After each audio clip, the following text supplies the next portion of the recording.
Hey guys, welcome back to Serial at Midnight.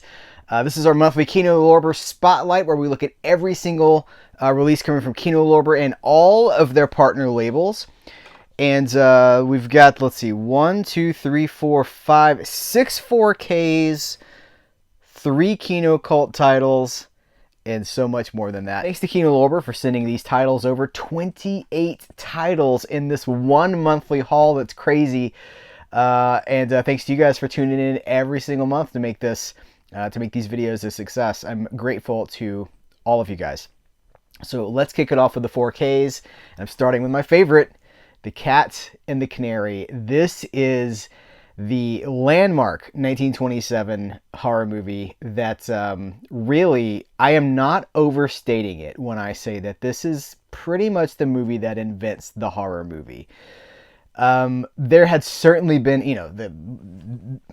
I was going to start naming horror movies, but this is a movie that is sort of inventing the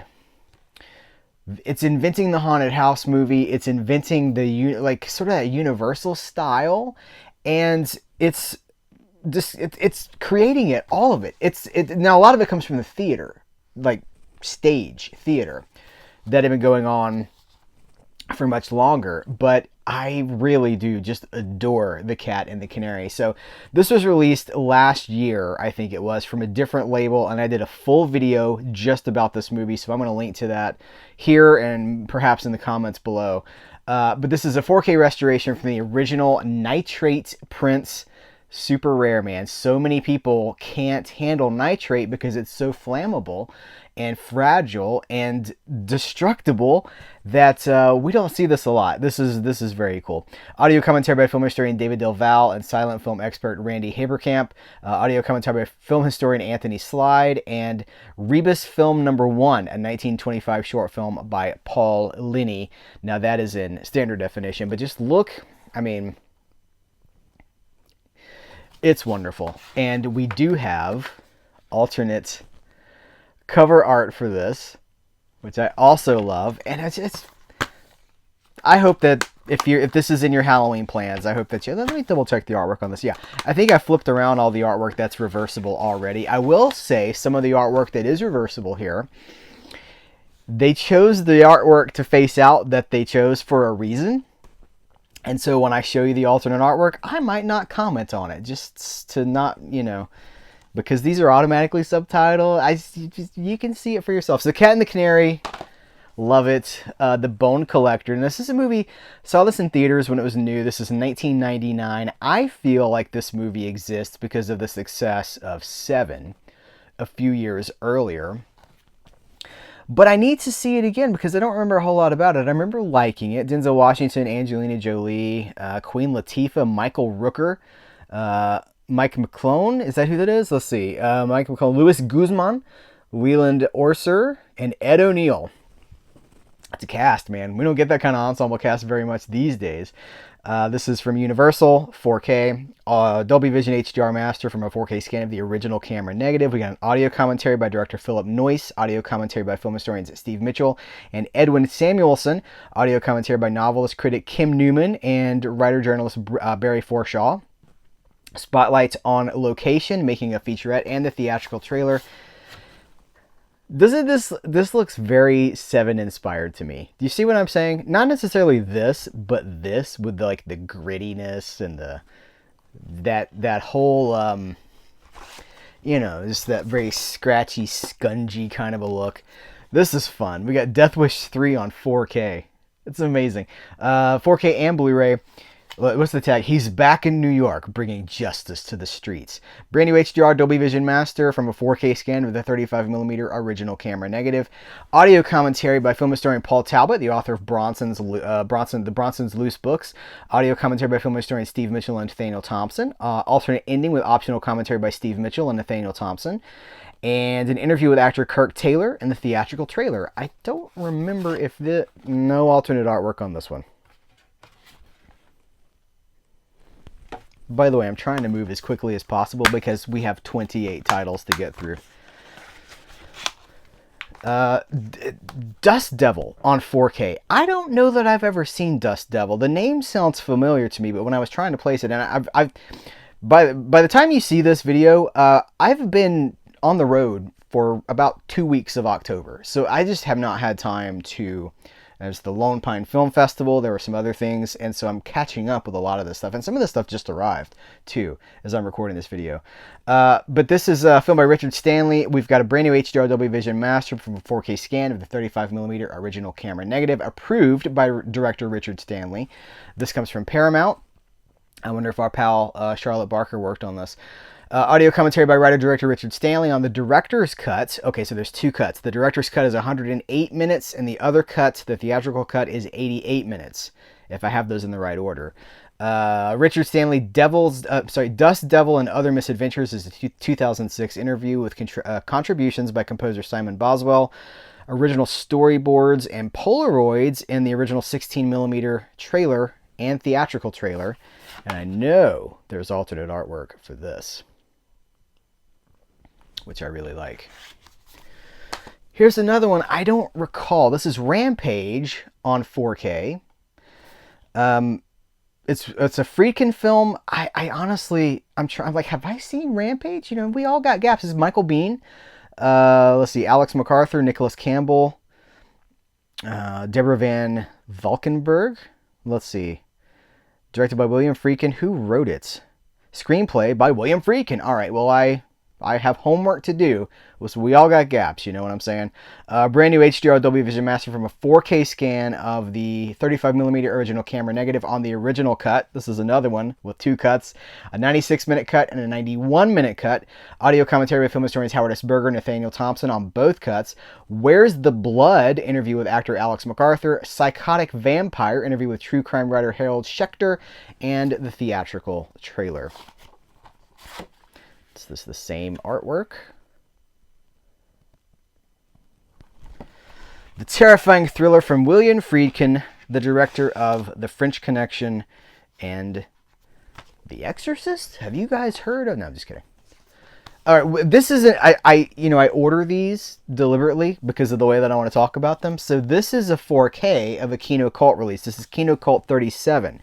Kino Cult release number 37. This is Ilsa She-Wolf of the SS, and it's 4K and Blu-ray. And then we have three more Kino Cult releases that are not 4K. And then it kind of transitions. One thing transitions into the other things. So here's Ilsa. I'm not going to read the back of this. I'm going to tell you what. I'll flip it around and I'll let you guys read the back of this if you want to. Freeze that. We're exporting in 4K. The audio commentary with actress Diane Thorne, director Don Edmonds, producer David F. Friedman, moderated by humorist Martin Lewis. Audio commentary by film historians Kat Ellinger and Eugenie Mlodek. She-Wolf of the SS interview with Don Edmonds by Elijah Drinner, theatrical trailer, and Still Gallery alternate cover artwork.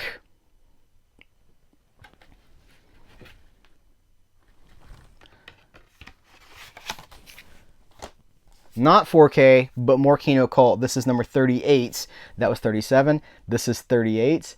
This is Death Packs a Suitcase. Brian Edgar Wallace's Death Packs a Suitcase, a film by... Hold on, my video views are about to go up by at least 500.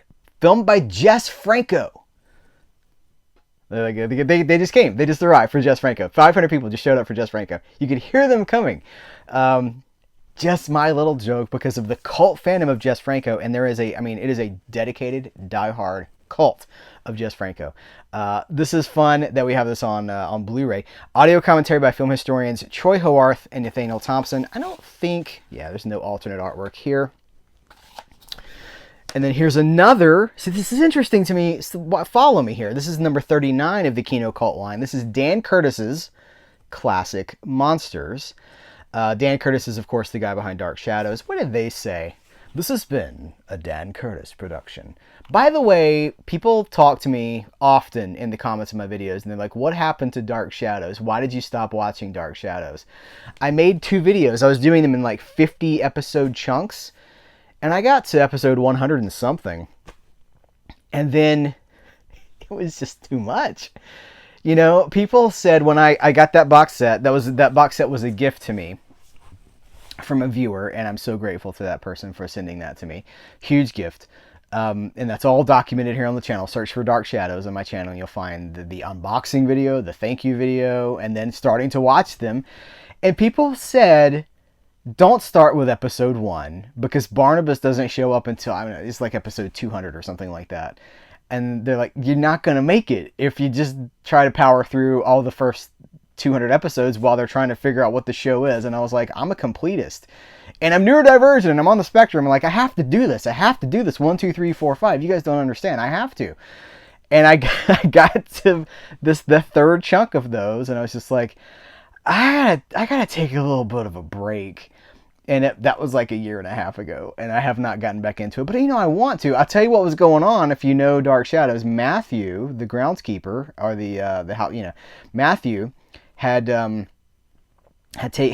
captured Vicky and was holding her in the house, and they were looking for her. And that story had resolved itself, and then they were starting another story. And I was like, this seems like a good place to kind of take a break. And that break has now been a year and a half. But Dan Curtis, I mean, listen, it's a great premise for a show, for what it will become.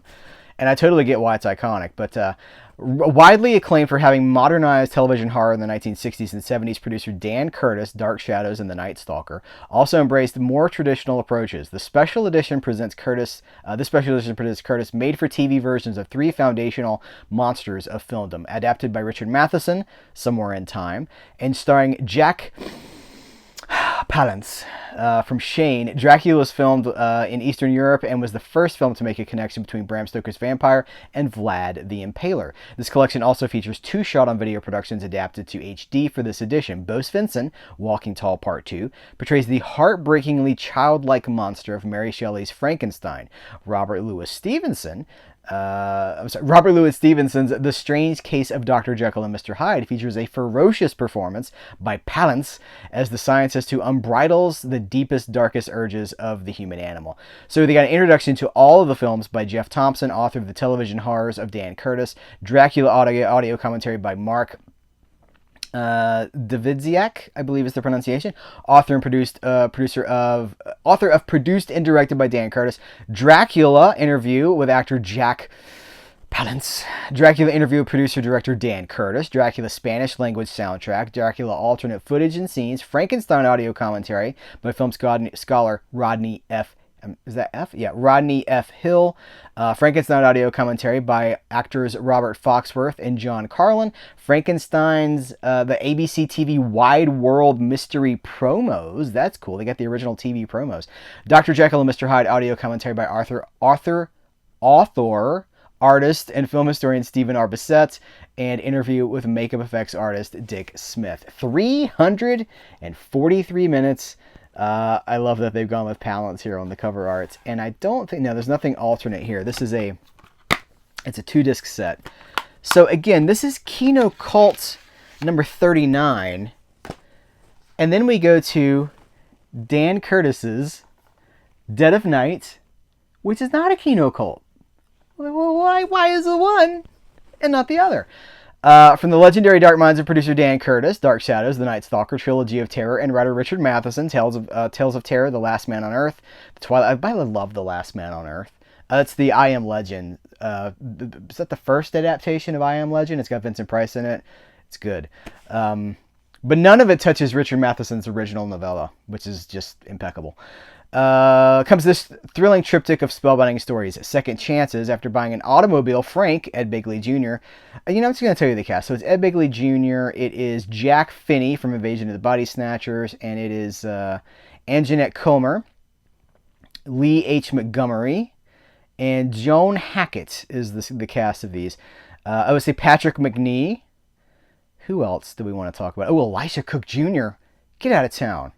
Well, Elisha Cook Jr. is in the House on Haunted Hill, and it's been announced now that I have a commentary for the House on Haunted Hill for the Film Masters release of House on Haunted Hill. And it's a limited edition, and I hope that you get a copy if you want it, because I'm really, really proud to be involved with that movie, to have contributed an audio commentary to that. So just pass it on. It's a 76 minutes, no alternate artwork here. That's what the back of the box looks like. All right, I got to pick up the pace, man. I'm excited about this one. Radioland Murders. I haven't watched this in a dog's age. This is a brand new HD master from a 2K scan of the 35mm original positive. This comes from Universal. From the mind of George Lucas, creator of Star Wars, Indiana Jones, comes a star-studded madcap murder mystery that brings back the heyday. George Lucas was so focused. Star Wars is whatever Star Wars has become. It started as an homage and a pastiche of 30s serials and the 30s, the rapid-fire dialogue of, say, mister, what's the big idea there? That's how Princess Leia talks like she's in a 30s movie. They all kind of talk like they're in a 30s movie, and that's because George Lucas was homaging that Indiana Jones as a tribute to the 30s and the 40s serial heroes. George Lucas was always looking back and paying tribute to the things that he loved, and this was like the old radio entertainment days, and I saw it a long time ago, and this is, oh man, this is great. Mary Stuart Masterson, it's a Lucasfilm limited production, which is amazing. Mary Stuart Masterson, Brian Benben, let's see, Ned Beatty, Scott Michael Campbell, Michael Lerner, Michael McKean, Jeffrey Tambor, Stephen Tobolowsky, and Christopher Lloyd in a Universal film. Directed by Mel Smith. We got an audio commentary by entertainment journalist Brian Reisman and Max Every. Fantastic. Brian Benben's Radioland Murders Memories interview with actor Brian Benben, and theatrical trailer. And I don't think this had any, no, negative. It just impacted on the surface. King and Country from 1964. This is Studio Canal is the owner of this. Dirk Bogarde, Tom Courtenay gives shattering performances of this British anti-war classic based on actual events. Audio commentary by film critic. You know what? I'm going to do this. Alternate artwork. Audio commentary by film critic and author Simon Abrams. Tom Courtenay on King and Country interview. Archival interview with Dirk Bogarde from 1964. And the theatrical trailer. The X. Never seen The X. I'm not sure I've even heard of The X. Yancey Butler, Nick Mancuso, Susie Amos. His first wife would kill to be his last. The film by Mark Lester. New HD master approved by director Mark L. Lester. It's 1996. This is in conjunction with Dark Force Entertainment. Holy cow. Surprising. It's an American World Pictures release. So this is an indie that they have picked up and licensed it to Kino. All right. Playing Certifiable, interview with actress Yancey Butler. Keeping Secrets, interview with actor Nick Mancuso. And the theatrical trailer.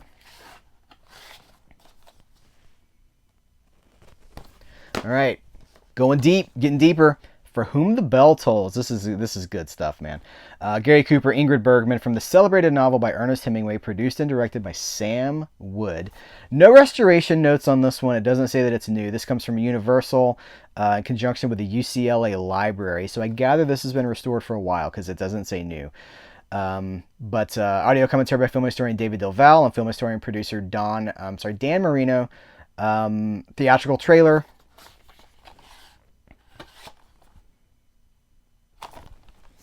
Just a solid studio classic.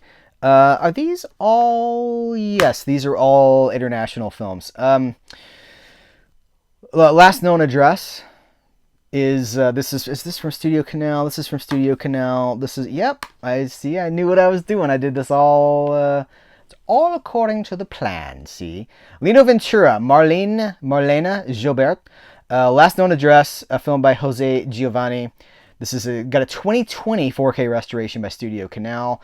French film greats Lino Ventura and Marlene Gilbert, starring this gritty neo-noir gem, Last Known Address. I even said gem like it was French. This neo-noir gem. Inspector Leonetti, a tough, efficient Paris cop, has been exiled to a second-rate police station. Okay. Audio commentary by film historians Howard S. Berger and Steve Mitchell and Nathaniel Thompson. Theatrical trailer. It's good to have these because these are things that are kind of nowhere, right? I don't think these are on streaming platforms, and I don't think they're in the iTunes store. This is where physical media really pays off because it's kind of like it's kind of rare and niche, whatever. Alain Delon, Boomerang, Jose Giovanni again, and the last one's not Jose Giovanni. 2020 restoration by Studio Canal, 4K. Audio commentary by film historian Howard S. Berger, Steve Mitchell, and Nathaniel Thompson. Theatrical trailer. This is a 1976 film. This is a 1970 film. 1970, 1976, and 1979. It's almost like I know what I'm doing. Jean-Paul Belmondo, Cop or Hood by Georges Lautner. 2K restoration. Screen legend Jean-Paul Belmondo gives you one of the slickest, slyest performances in this action-packed comedy thriller, Cop or Hood. We get an audio commentary, again, by Howard S. Berger, Steve Mitchell, and Nathaniel Thompson, with a theatrical trailer. This is also Studio Canal, and there you go. All right, we're getting into the real indie stuff here. This is from Kino Classics. This is Angry Harvest, a film I have not seen. Nominated for Academy Award for Best Foreign Language Film and directed by the fearlessly talented Agnieszka Holland. Angry Harvest is a beautifully acted drama of forbidden romance under Nazi occupation. This has an audio commentary with film critic Bilge Ibiri. Okay, sorry. Okay, yes, this. I tell you, I'm a Studio Classics guy. I know my Hollywood movie history pretty well, and then we get into some of these foreign films, and I'm like, I start like dancing, slipping. I feel like I'm on ice skates, and it's like, well, we have two Raro video titles. This is going to be, Italian films. Franco Gaspari. I feel like we've already talked about this, but maybe we didn't. I thought maybe we talked about this in the last episode, but maybe it was supposed to be in the last one, and it wasn't here in time, so I'm including it here. This is The 44 Specialist, a film by Stelvio Massi, which is a 1976 Italian crime movie. The 44 Specialist is a high-octane cop thriller from director Stelvio. Let's see if I can do it first try out of the gate. Polizia Tecci? That's it, right? The cop. Somebody's going to be like, close, but no. Inspector Mark Patty is assigned to infiltrate a group of radicals working in concert with shady U.S. agent Altman, John Saxon. Enter the Dragon. Well, I like that. Enter the Dragon. They credited Enter the Dragon, A Nightmare on Elm Street. The episode arc of The $6 Million Man. Mark is brought to the terrorist circle of Paul, John Steiner, Tenebrae, and Olga, Marcella Michelangeli, the Big Racket, and Chaos Erupts. Where's Mike Malloy when you need him?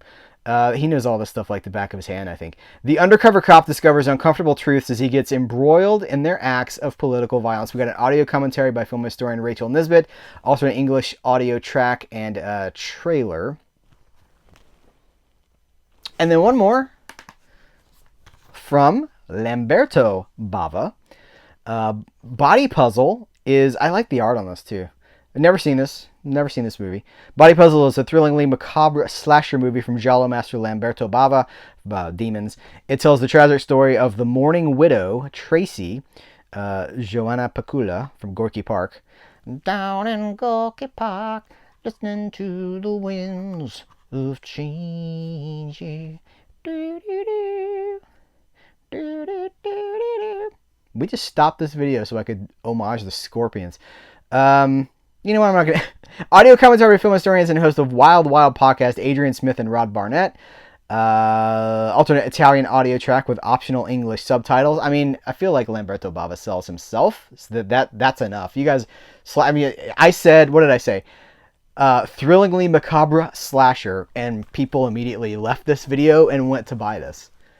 The people that came to the video for Jess Franco left to go buy the Lamberto Bava movie. All right, I've ordered these as well, so I'm building to a crescendo. Suleiman's Story. This is from Kino Lorber. This has got to be a French with optional subtitles. Racing through the streets of Paris, making food deliveries on his bicycle. Guinea.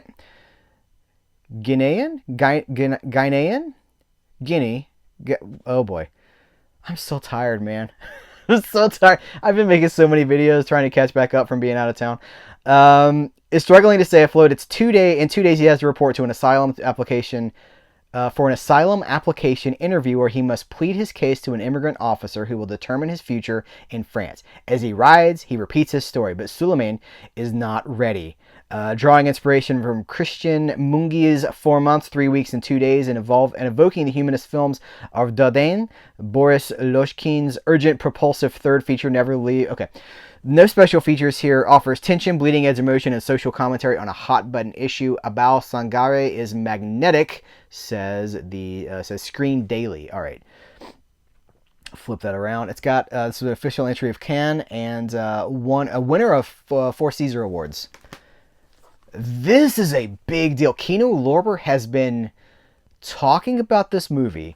Marlee Matlin, not alone anymore. They've been hyping this movie for months now on their social media. And I'm looking forward to watching it because I do love Marlee Matlin.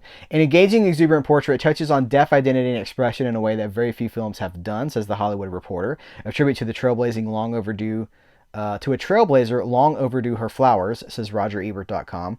In 1987, at the age of just 21, Marlee Matlin shattered expectations as the first deaf actor to win an Academy Award for her groundbreaking performance in Children of a Lesser God. Catapulted into the spotlight, she seized the moment to challenge an industry unprepared for her immense talent, emerging as a trailblazer not only as a performer but as an author and an activist.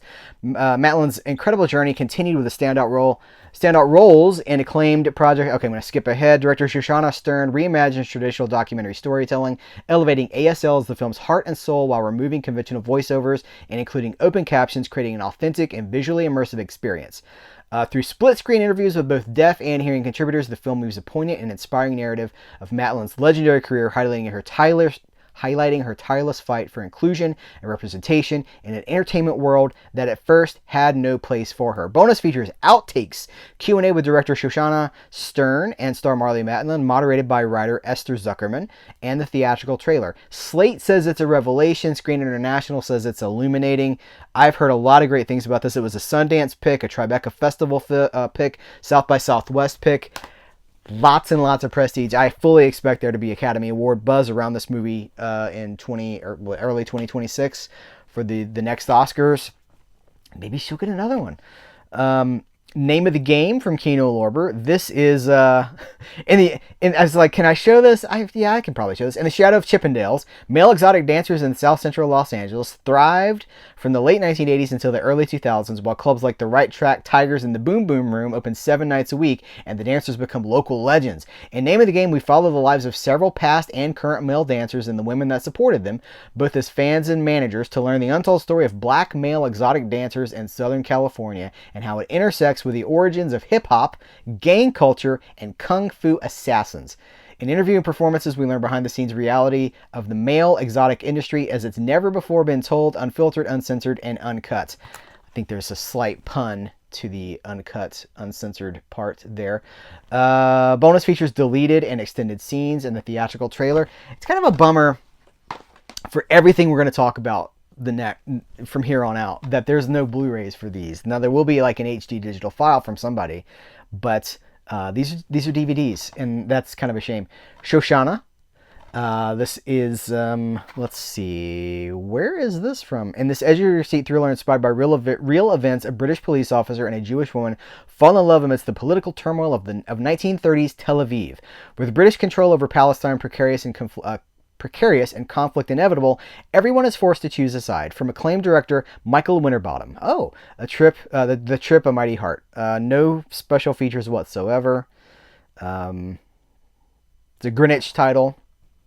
I'm often impressed with Greenwich titles. Colin Burgess, Free Time, one of the year's best films. This is another one that I'm like, what? Drew is approaching the end of his 20s, and with his relative youth looking to make a sudden change, he decides to quit his cushy desk job and embrace life. Cycling quickly through friends, hobbies, and goals, it's not long until Drew realizes he has no idea what to do with his newfound freedom. Led by Colin Burgess and featuring a wide ensemble of New York City's funniest performers, Ryan Martin Brown's debut feature is an uproarious comedy filmed on location in the midst of America's great resignation about the search for meaning in the modern world. And if you're like, well, that sounds a little bit up its own butt, that's the plot of the Batman of the most recent That's pretty much the same plot of the Batman. The Batman is about the Great Resignation. It's about the search for meaning in the modern world. That's exactly what the Batman is about. You think I'm exaggerating? It is the struggle with ennui that people in their 20s and early 30s are experiencing right now as they inherit a world of technology, but fewer opportunities than their parents and their grandparents, and it's just dressed in a bat costume. So I'm interested to see this with a comedic take. Bonus features audio commentary, bloopers, behind the scenes footage, deleted scenes, and the theatrical trailer. All right, this is Went Up the Hill, one of the most startling original ghost stories in years, says The Hollywood Reporter. In this chilling ghost story, a recently deceased woman haunts her estranged son, Jack, Dacre Montgomery, Stranger Things, and her grieving widow, Jill, Vicky Creeps, Fandom Thread, and Corsage. When the woman's spirit inhabits each of them, the pair must grapple with the destruction she left behind while fighting for their own survival. It's clearly using parental... oppression is the word that comes to mind, but using horror as a lens to tackle the way parents can mess their kids up, I guess. No special features here, and it's a DVD. It's a shame. Not that there's anything wrong with DVDs, but some of these movies feel like they deserve at least a Blu-ray, right? Like this one. This is another one that Kino Lorber's been hyping for months and talking about. I mean, another festival darling. Let's see, Doc NYC.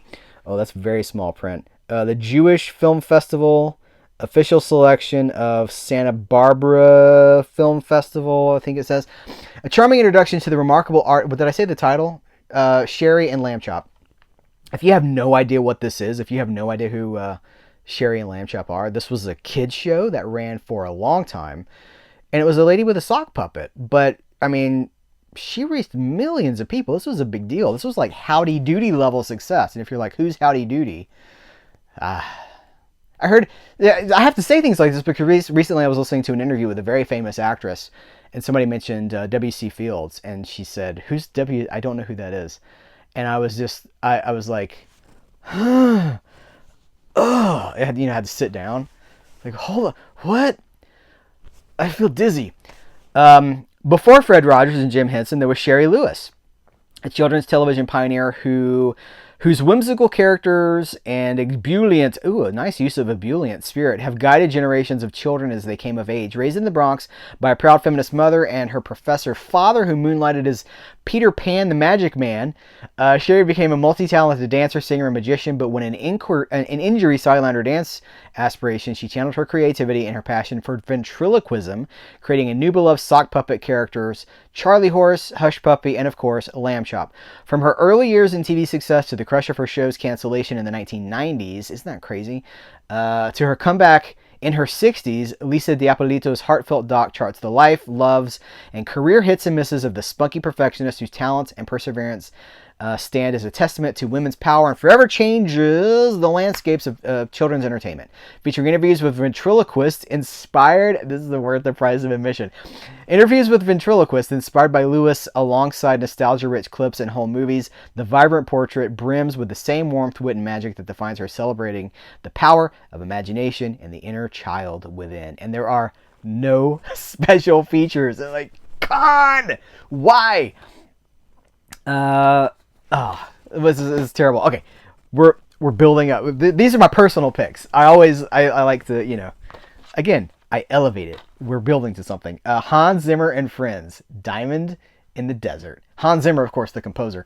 An extraordinary live performance of Hans Zimmer's most beloved and renowned movie soundtracks, including the music from Dune, Gladiator, Interstellar, and The Lion King, featuring conversations with creative collaborators Billie Eilish, Christopher Nolan, Denis Villeneuve, Phineas, Jerry Bruckheimer, Pharrell Williams, Timothy Chalamet, Zendaya, and more.